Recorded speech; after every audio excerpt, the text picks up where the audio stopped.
Hi, it's Lucy, and today me and Thor are here to do my 2023 book haul. He's so mad at me. Bye. This is a video where I will collectively haul all the books that I got in 2023. I have really slowed down my book buying over the past couple of years, so now I can do this one-year book haul. And without further ado, let's get started. These books are in no particular order, just the order that I found them as I was going around my house trying to find all the books to haul. So the first book I have is the Bookshop book by Jen Campbell. Jen Campbell, if you're not familiar, is a booktuber here on this platform, and she's also an author. Clearly, this is a book about bookshops. Honestly, I forgot I even got this. I assume that I got this from a little free library nearby, and I just picked it up because I have heard of Jen Campbell and I love bookshops. This is a book that kind of explores the history of bookshops, interviews authors about their favorite places, and looks at more than 300 bookshops across the 6 continents, minus Antarctica. And yeah, it just sounds fun. I kind of want to do a video on books about bookstores because I'm starting to get a little collection. By little collection, I mean 2. But that's enough for a collection. Next we have This Is How You Lose a Time War. This is definitely a book that has been really popular this last year, and I finally bought myself a copy. It's been popular for a while, but it had a resurgence last year. This is a sapphic romance where we follow 2 beings / kind of people who are fighting on opposite sides of a time war, when one of them leaves a note for the other one, and it starts this like epic story romance thing. And it's known for its lyrical writing. I really enjoyed it. I also featured this in my New York City bookstore vlog, along with the other book that I'm about to show you guys. Several People Are Typing by Calvin Kasulki. This follows a man who ends up being uploaded into Slack, and it follows his, I guess, misadventure, having to deal with that. Nobody really believes him because what does that even mean, really? And yeah, it's really interesting. It's both good and bad. I like half recommend it. I did talk about it in my worst books of the year video, but it was an honorable mention because it wasn't that bad, but like if you do it by rating, like it belonged there basically. But yeah, it's a very interesting book. I will read more by this author if they ever write something else. 20 Guys You Date in Your 20s by Gabby Conti. This is another book I got from a little free library. I just saw it. Oh, I didn't realize there was a slipcover. I didn't realize that was a slipcover as it was slipping out of my hand. So what does it look like? Oh, it's just yellow. Looks like that. Nobody asked me to do this, but yeah, so that's new information. But yeah, I didn't know what this was about. It's just the cover drew me in, and I thought it was kind of funny. I don't know if this is like a great book of literature. I haven't fully read it yet. I think I flipped through it when I pulled it out of the little free library.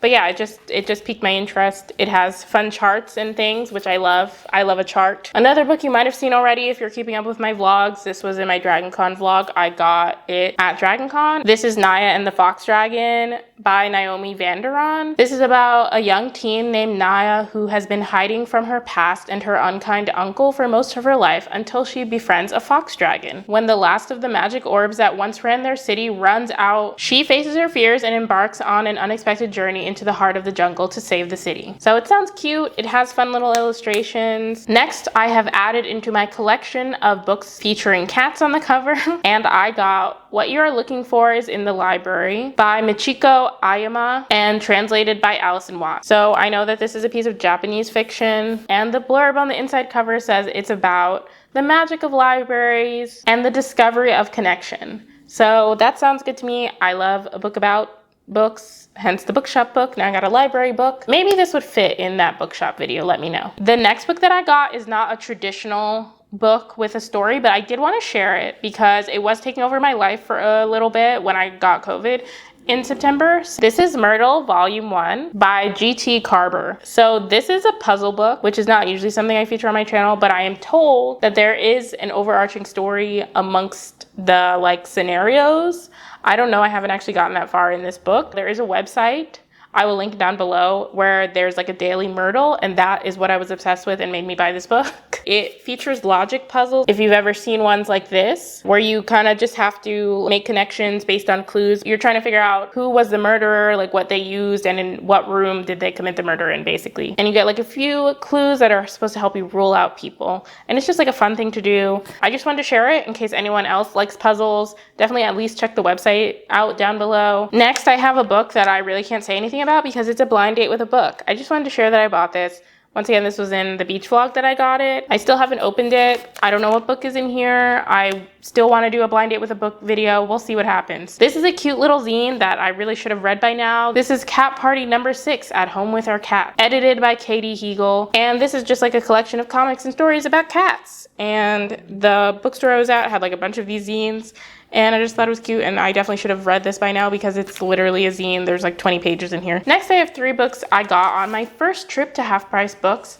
I didn't grow up near a Half Price Books, and there isn't exactly one that's super close to me, but my boyfriend and I were having like a little trip around town basically, and we saw this one and stopped in, and you know, I bought some books. I also won a coupon while I was in there because they were doing like some kind of trivia over the speaker. Yeah, if you got to the table first and gave them the answer to the question, then you won a coupon.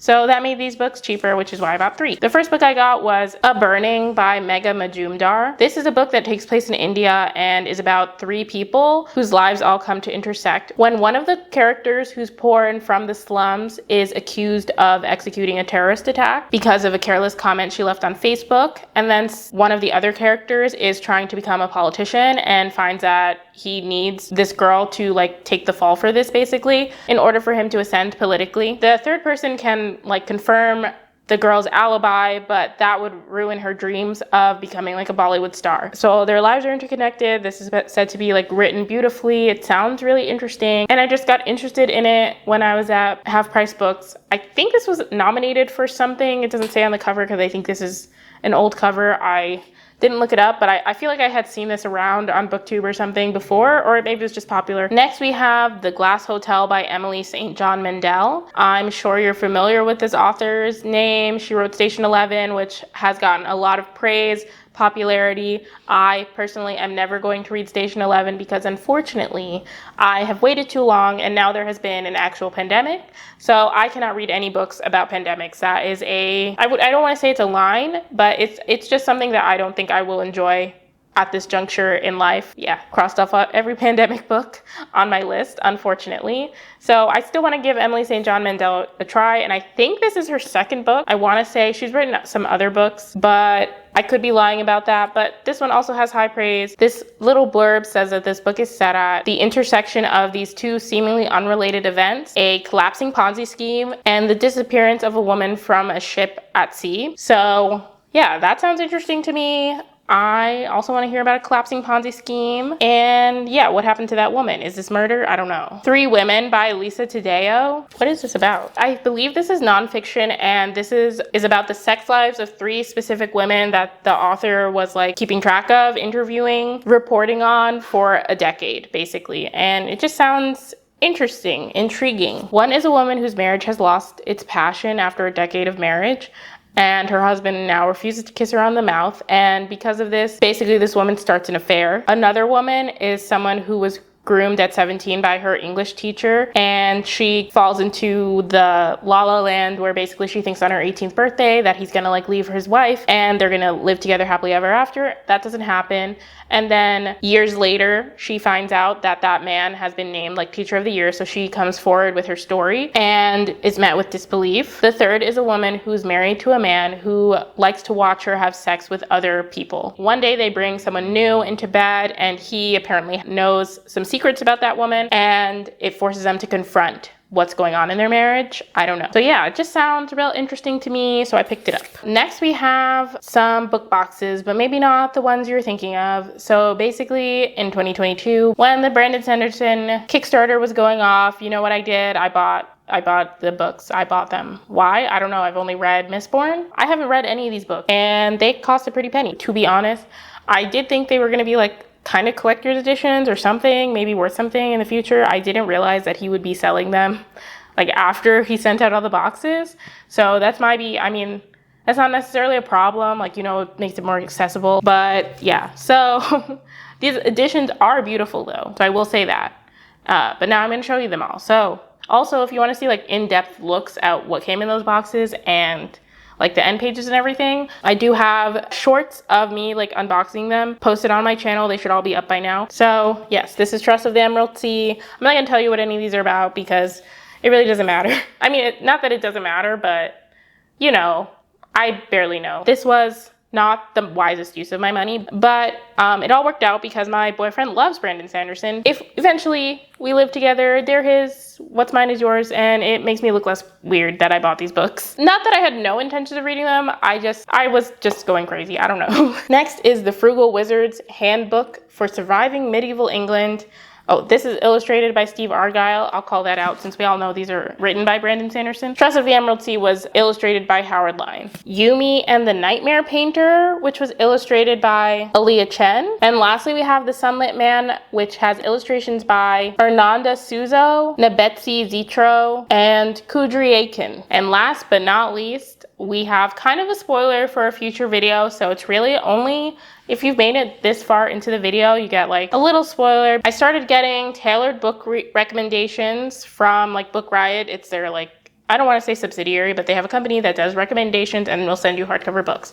So yeah, I got a box for a reason that I'll tell you about in that other video, so stay tuned. It's coming eventually. So first we have We Deserve Monuments by Jazz Hammonds. This follows a girl who's forced to move during her senior year so that her mom can take care of her terminally ill grandmother, and her mom and her grandma don't have a great relationship. So trying to get away from that, Avery turns to friendship with her next door neighbor and another kid who's a member of the town's most prominent family and whose mother's murder has gone unsolved. So the book is about the three girls becoming closer as friends and trying to figure out like what happened. Also, our main character realizes that her family is like tied to this town's racist roots, and yeah, it just follows that.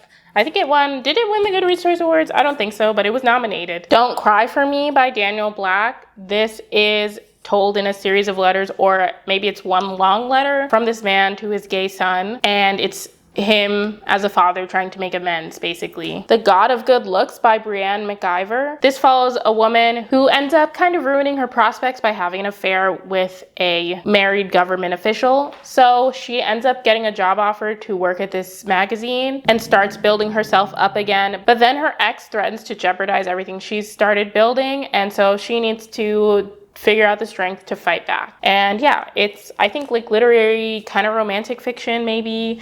Not sure, but it sounds really interesting. So those are all the books that I have to share with you all today. This took a little bit longer than I expected. I did think I had less books, I did. But that is what it is. Thank you so much for watching. If you like this video, please be sure to give it a thumbs up in the comments down below. Leave me your most recently acquired book and whether you're excited to read it or not. And also leave me a book emoji. YouTube thinks you'll like this video right here. Thanks so much again for watching. I'll see you in my next video. Bye.